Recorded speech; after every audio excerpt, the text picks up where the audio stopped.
Hi, my name is Sienna Castellon. I'm a neurodiversity advocate and author of the Spectrum Girls Survival Guide, How to Grow Up Awesome and Autistic. As someone who is autistic and has ADHD, I am taking part in the HeX Production campaign that aims to highlight the issues surrounding accessibility in the run-up to the sector compliance deadline of September 23rd.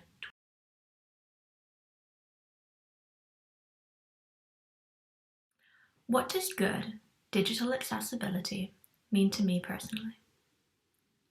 I consider good digital accessibility to mean that websites or web tools have been carefully designed and developed so that people with disabilities can use them. Unfortunately, currently, many websites and web tools are developed with accessibility barriers that make them difficult or impossible for some people to use. I'm lucky in that my local council's website has been designed to be accessible.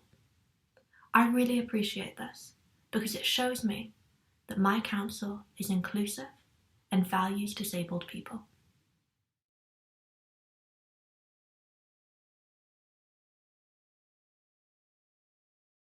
What are the most common barriers to digital accessibility that I face? As someone who is dyslexic, I find it difficult to access websites that use dyslexia-unfriendly font. I also have trouble reading text on a patterned or multicolored background. Another common barrier is that forms are often unclear and confusing, making it difficult to complete the forms correctly.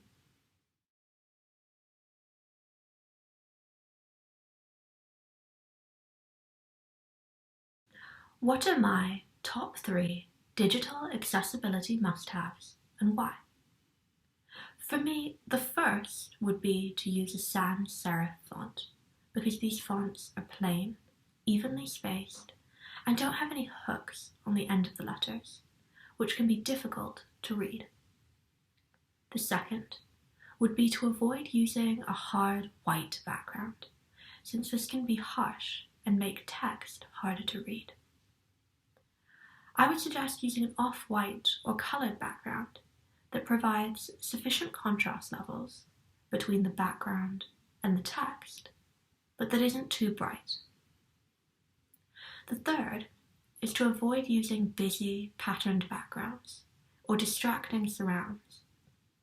I find it really challenging to read text on a patterned background, especially if italics, an entire word, is written using capital letters. The simpler and cleaner, the better it is for me.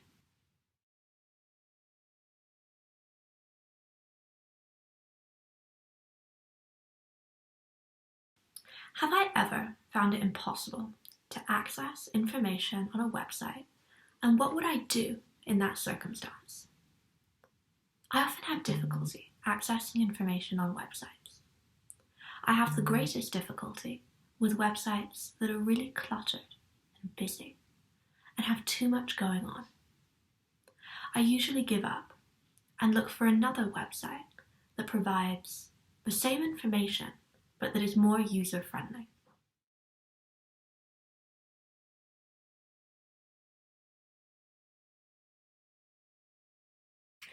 If I had the chance to make one point to an organization considering changing their website, what would it be and why?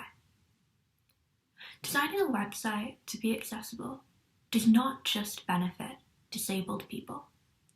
It benefits everyone. For example, everyone benefits from website forms with clear and descriptive labels that are easy to follow and understand.